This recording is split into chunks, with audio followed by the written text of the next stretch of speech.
अस्सलाम वालेकुम, मैं हूं सज्जाद हसन और आप देख रहे हैं YouTube channel goodness of Pakistan. I hope कि आप सब खैरियत से होंगे। ठीक है, बहुत सारे दोस्तों के क्वेश्चंस आ रहे थे, बार बार ये पूछ रहे थे कि हम तैयारी कैसे करनी है, बुक क्या लें, सिलेबस क्या। तो मैं आपको एक ही दफ़ा सारे कॉन्सेप्ट आपको क्लियर करने की कोशिश करूँगा ताकि आप अपनी ज़्यादा से ज़्यादा टाइम अपनी तैयारी की तरफ दें, बजाय आप अपने जहन में कोई कन्फ्यूजन क्रिएट करें। ठीक है, तो सबसे पहले हम बात करते हैं कि एफपीएससी टेस्ट 100 मार्क्स का आपका कोई भी टेस्ट हो तो एफपीएससी का बेसिकली तरीका क्या क्या है कि वो पहले ऐड देता है। ऐड में आप अप्लाई करते हैं, उसके तकरीबन एक माह या 2 माह के बाद वो अपना एक सिलेबस जारी करती है। अगर हम उस सिलेबस की बात करें तो उसमें सबसे पहले जो इंग्लिश होगी, कंप्यूटर करंट अफेयर होगा, कंप्यूटर MS ऑफिस होगा। ठीक है, कंप्यूटर के रिलेटेड जो MS ऑफिस आती हैं, ठीक है, उसमें शॉर्टकट कीज़ वगैरह पूछी जाती हैं, बेसिक मैथ आएगा, इस्लामियत, जनरल नॉलेज, पाक स्टडी, ये सारी चीज़ें आएंगी।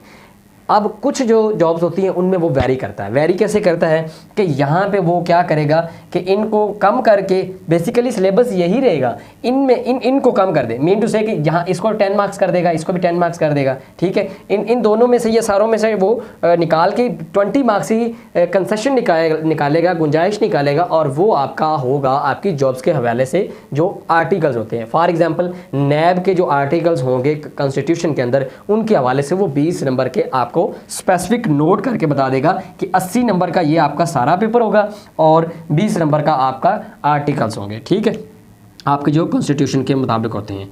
अगर हम ज़्यादातर जॉब्स की बात करें लाइक टू 16 स्केल तक, अब जो है वो आर्टिकल ख़त्म करते जा रहे हैं कि जो आर्टिकल है वो 20 मार्क्स का नहीं होगा, लेकिन किसी न किसी जॉब में वो इंक्लूड कर देते हैं। FIA में असिस्टेंट डायरेक्टर है, आप जानते हैं कि ये सारे कानून नाफिज इदारे हैं, मैनेजमेंट के इदारे हैं, इन्होंने क्या करना होता है कि आर्टिकल्स के हवाले से इनको ज़रूरत पड़ती है। तो फिर क्या ये करते हैं कि ये 20 मार्क्स का आर्टिकल इसमें गेन कर दें। अब 2 कंडीशन आ जाती है, या तो यही सिलेबस होता है ज़्यादातर का 16 स्केल तक, और कुछ जो पोस्ट हैं उनमें 20 मार्क्स ही ऐड कर दें। मीन टू से कि अगर 20 मार्क्स आएगा भी तो वो आपका एक्स्ट्रा होगा। ठीक है, वो आर्टिकल आपके एक्स्ट्रा होंगे, लेकिन ये तो प्रिपरेशन आपने करनी ही करनी है ना, चाहे आप जो उसमें सिलेबस में आ जाए या ना आए, लेकिन आपने ये प्रिपरेशन जो है वो लाजमी करनी होती है। मीन टू से कि अगर आप आर्टिकल की कर लेते हैं, ये नहीं करते तो क्या फ़ायदा, अगर ये कर लेते हैं आर्टिकल की नहीं करते तो ये भी नहीं फ़ायदा।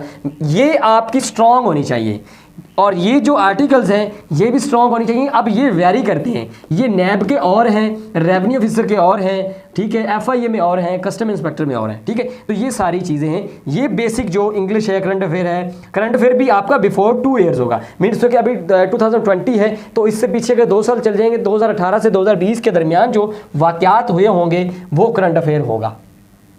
MS ऑफिस की बात करें तो शॉर्टकट की ज़्यादा से ज़्यादा पूछी जाती हैं। रिसेंटली अप्राइजिंग ऑफिसर का FBR में जो पेपर हुआ है उसमें 20 नंबर की शॉर्टकट की पूछी गई थी। आप सोच लें कि इतना जो है ना वो जुल्म कर रहे हैं, 20 नंबर की सिर्फ और सिर्फ शॉर्ट। आप कंप्यूटर के बारे से वैसे भी क्वेश्चन कर सकते हैं, input memory, output memory, sorry data, ठीक है, रैम रोम और भी बेसिक चीज़ें नहीं, उन्होंने सिर्फ और सिर्फ 20 नंबर की MS ऑफिस की शॉर्टकट की ही पूछी थी। तो शॉर्टकट की MS ऑफिस की मोस्टली जो आती हैं वो आती हैं वर्ड, पावर पॉइंट और एक्सेल, 3 जो ज़्यादातर यूज़ होते हैं, उनकी जो कीज़ जो है वो पूछी जाती हैं 20 नंबर की। अगर हम बात करें बेसिक मैथमेटिक्स की, एवरेज आ जाता है, प्रोपोर्शन आ जाता है, ठीक है, मीन मोड मीडियन आ जाता है, ठीक है, तो ये सारी जो बेसिक मैथमेटिक्स हैं, रूल्स हैं, वो आ जाता है। अगर हम बात करें इस्लामियात, GK, पाकिस्तान स्टडी की, तो ये भी 20 नंबर का होता है तकरीबन, और इसमें जो वेरी कर देते हैं, पाकिस्तान स्टडी को इंक्लूड कर देते हैं, GK कर देते हैं और इस्लामियात को इंक्लूड करते हैं। तकरीबन 5 से 7, 6-7 क्वेश्चन हर एक के डाल के वो सेक्शन अपना कंप्लीट कर लेते हैं। अब सबसे पहले बात करें इंग्लिश की। इंग्लिश के लिए आपको करना क्या हो, इसमें होता क्या है, ग्रामर होती है, प्रेपोजिशन होती है, ठीक है, पहले डायरेक्ट इनडायरेक्ट आते थे, अब वो भी खत्म हो गए, ठीक है, सेंटेंस करेक्शन आ जाती है, अब ज़्यादातर वो आपको प्रेपोजिशन दे रहे हैं। फिर आपसे पूछ लेते हैं नाउन क्या है, प्रोनाउन क्या है, एब्स्ट्रैक्ट नाउन कौन सा है, ये कौन सा है, वो कौन सा है। तो कंप्लीट आपकी ग्रामर की प्रैक्टिस होनी चाहिए। ठीक है, ग्रामर की प्रैक्टिस करेंगे तो आपका इंग्लिश का पोर्शन जो है वो कंप्लीट हो जाएगा। अब ग्रामर में प्रेपोजिशन, नाउन, एब्स्ट्रैक्ट वगैरह ये सारी चीज़ें इसमें आती हैं, और उसकी आप प्रैक्टिस करें, उसको कंसेप्ट लें, वो आपका क्लियर हो जाएगा। करंट अफेयर पे डेली न्यूज़पेपर पढ़ें और आपका इस तरह ये हो जाएगा। और रिसेंटली जो वाक़यात हो चुके हैं न्यूज़पेपर में होता क्या है ना कि आज अगर कोई बात हुई है ना तो वो अगर रिसेंट में भी हुई होगी ना 2018 में या 16 में हुई होगी तो वो भी मेंशन कर देते हैं। तो उससे में क्या होता है, न्यूज़पेपर पढ़ने से हमें पता चल जाता है कि ये वाकया 2016 में भी हुआ था, 2018 में भी हुआ है और ये 2020 में भी हुआ है। अगर हम बात करें बेसिक मैथमेटिक्स की तो ये आप कोई भी उसका जो मॉडल पेपर है उसके जो पास्ट पेपर में आ रहे होते हैं उनको प्रैक्टिस करें और फार्मूले वगैरह जो है वो गेन करें, क्योंकि कोई भी बेसिक में मैथ में आपको वो वैल्यूज़ दे सकते हैं, फार्मूला लगाएं, जवाब निकालें और उनको आंसर दे दें। इस्लामियत कॉमन है, जब जीके जो है वो कॉमन है, ठीक है, वो पूछ लेंगे जनाब सबसे ज़्यादा पॉपुलेशन किस कंट्री की है, ठीक है, या वो जनरल नॉलेज का पोर्शन में आ जाएगा। और पाक स्टडी में पाकिस्तान के हवाले से डैम वगैरह पूछ लेंगे,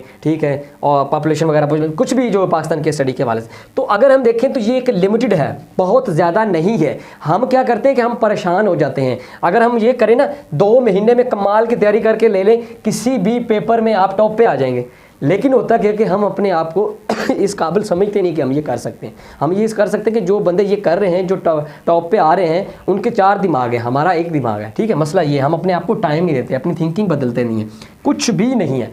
सिर्फ समझने की ज़रूरत होती है कि सिलेबस समझ में आ जाए, तैयारी करनी कैसी है ये समझ में आ जाए, तैयारी करें और अपनी प्रैक्टिस करें डेली बेसिस पे, इंशाल्लाह आपकी तैयारी। तो ये मैंने आपको FPSC के तमाम टेस्ट्स के बारे में इंफॉर्मेशन दे दी है। अगर मज़ीद भी कोई इंफॉर्मेशन आप गेन करना चाहते हैं तो आप हमें व्हाट्सएप भी कर सकते हैं, कमेंट सेक्शन भी कर सकते हैं। हमें आपके कमेंट सेक्शन और व्हाट्सएप पे कॉन्टैक्ट का इंतज़ार रहेगा। अपने दोस्त सजाद हसन को दीजिए इजाज़त, मिलते हैं एक नई वीडियो में, तब तक के लिए अल्लाह हाफ़िज़।